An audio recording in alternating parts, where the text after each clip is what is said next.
Assalamualaikum. Hai Mams, jumpa kembali di Dapur Ofat. Untuk episode kali ini kita akan coba membuat dessert yang sempat viral atau mungkin di beberapa daerah masih viral. Bahannya mudah diperoleh dan tidak memerlukan oven.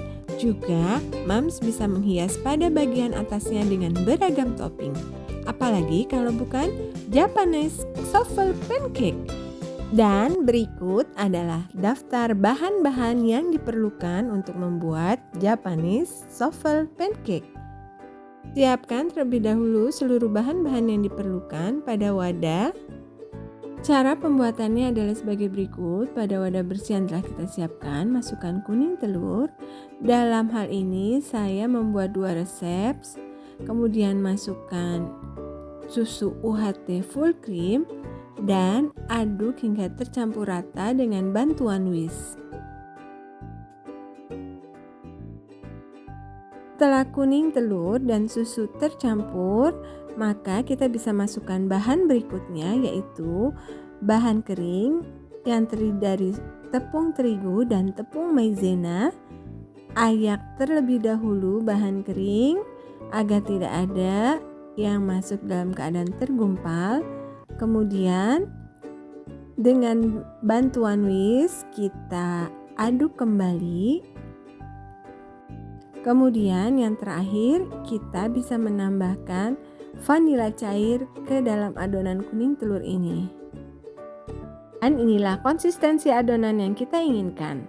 Itu kita bisa sisihkan, lalu kita membuat adonan meringnya, yaitu masukkan putih telur ke dalam bowl kaca ini, lalu mixer dengan kecepatan yang bertahap. Agar putih telur yang kita gunakan bisa mengembang secara sempurna, maka kita harus pastikan bahwa wadah bowl yang kita gunakan ini bebas dari minyak, juga peralatan yang kita gunakan. Setelah beberapa saat dan terlihat busa mulai banyak, maka kita bisa masukkan cairan lemon. Setelah itu, kita bisa masukkan bahan berikutnya, yaitu gula pasir. Dalam hal ini gula pasir telah saya haluskan terlebih dahulu. Masukkan dalam 3 tahapan. Kemudian mixer hingga adonan putih telur ini mengembang dengan sempurna. Kita bisa gunakan kecepatan sedang dalam memixer adonan putih telur ini. Setelah beberapa saat mengocoknya, terlihat adonan putih telur mulai mengembang dan kita bisa hentikan proses ini ketika adonan terlihat berjambul ketika gagang mixer diangkat. Juga adonan tidak jatuh ketika bowl kita telungkupkan. Bersihkan gagang mixer pada ujungnya. Setelah itu kita bisa campurkan adonan putih telur ini ke dalam adonan kuning telur yang pada awal tadi telah kita buat terlebih dahulu. Lalu lakukan aduk balik dengan bantuan spatula. Masukkan kembali adonan putih telur ke dalam adonan kuning telur. Jadi kita lakukan proses ini secara bertahap.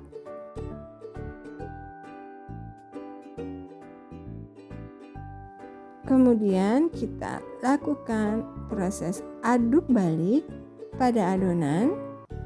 Ukuran adonan putih telur yang telah dikocok sebelumnya menjadi soft peak ke dalam adonan kuning telur ini yang menjadikan cake ini bertekstur fluffy atau lembut. Setelah adonan telah rata kita campurkan, kita bisa hentikan proses ini. Selanjutnya kita menyiapkan cetakan dari kertas. Cara pembuatannya cukup mudah. Ambil kertas HVS atau A4, lalu gunting dengan lebar 5-6 cm dan pada bagian ujungnya kita rekatkan dengan selotip atau kita staples hingga membentuk lingkaran seperti ini. Lebar dari kertas yang kita gunakan disesuaikan dengan diameter lingkaran yang kita ingin bentuk. Selanjutnya, panaskan frying pan selama beberapa menit dengan api kecil, lalu olesi bagian dasar dari frying pan dengan minyak atau dengan margarin, lalu masukkan adonan ke dalam cetakan yang telah kita letakkan sebelumnya di atas frying pan.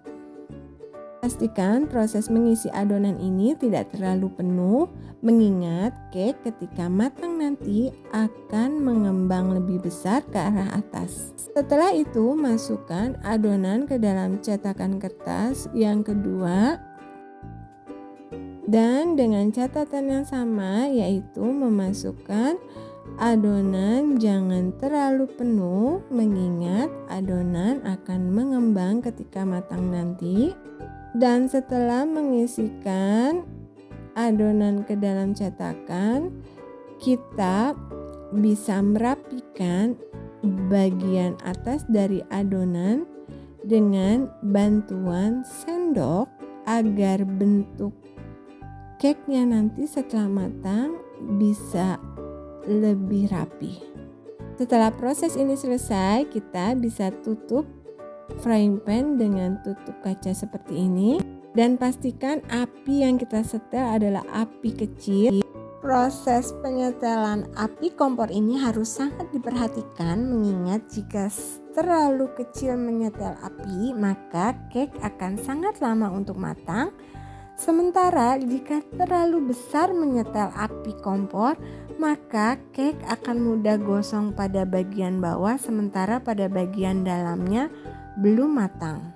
Setelah 10 menit dan adonan mulai terlihat kaku, kita bisa balikan cake dan inilah hasilnya. Karena pada praktek kali ini saya lupa mengolesi frying pan dengan minyak atau dengan margarin, jadi ketika membalikannya tadi ada sisa adonan sedikit menempel di dasar frying pan. Kemudian lanjutkan memanggangnya dengan waktu 10 hingga 12 menit. Setelah 12 menit dan kita buka tutup frying pan, terlihat Japanese waffle pancake kita telah matang pada dua sisinya. Selanjutnya pindahkan cake ke atas piring atau wadah lainnya, dan kita bisa membuka cetakan kertas yang menutupi sekeliling cake, dan inilah hasilnya. Dan yang paling ditunggu-tunggu ketika kita menggoyangkan, terlihat jiggly-jiggly cake-nya. Hasil sudah. Selanjutnya, untuk meningkatkan daya jual bagi yang ingin menjualnya, kita bisa memberikan topping pada bagian atasnya sesuai dengan selera kita. Untuk kali ini, karena di rumah ada glaze strawberry, maka saya memberikan glaze strawberry pada bagian atas Japanese waffle pancake ini. Kemudian saya tambahkan potongan strawberry segar yang telah dicuci bersih sebelumnya di atas glaze strawberry ini.